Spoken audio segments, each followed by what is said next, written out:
आऊज़ु बिल्लाहि मिनश्शैतानिर्रजीम बिस्मिल्लाहिर्रहमानिर्रहीम। अस्सलामु अलैकुम या अली मदद। मोमिनीन व मोमिनात की खिदमत में माह शाबान की 29वीं शब 29 शब की नमाज का तरीक़ा व अमल लेकर आए हैं।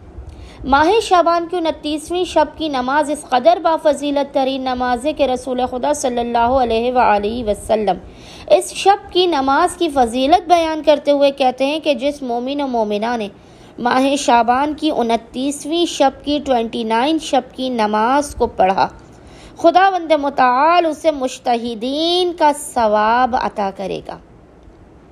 और खुदावंद मुताल जब रोज़े क़यामत उसका हिसाब किताब किया जाएगा तो उसके पलड़े को भारी कर देगा नेक आमाल के साथ।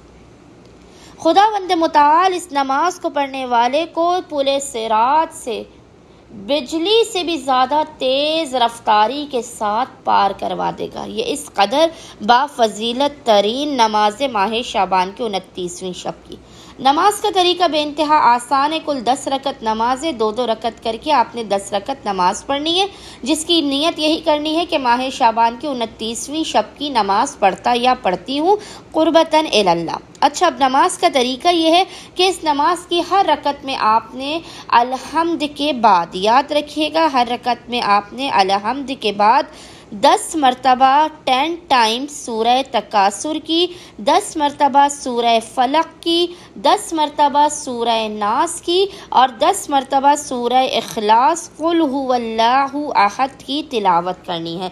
हर रकत में आपने अलहम्द के बाद 10 मरतबा सूरह तकासुर, 10 मरतबा सूरह फलक, 10 मरतबा सूरह नास और 10 मरतबा सूरह इखलास की तिलावत करनी है। 10 रकत नमाज को मुकम्मल करने के बाद खुदावंद मुताल को मोहम्मद वाले मोहम्मद के हक़ का वास्ता देकर अपनी हाजात को तलब करना है, बलाओं मुसीबतों परेशानियों के खात्मे की दुआ करनी है, रिज़्क़ और रोज़ी में बरकत की दुआ करनी है। इंशाअल्लाह ताला सदक़े मोहम्मद वाले मोहम्मद मोमिनीन को उनकी हर हाजत अता कर दी जाएगी, रिज़्क़ और रोज़ी में भी बरकत होगी, मुश्किलात और परेशानियों का खात्मा भी होगा। अल्लाहुम्मा सल्ली अला मुहम्मद व आले मुहम्मद व अज्जिल फ़राजुहुम।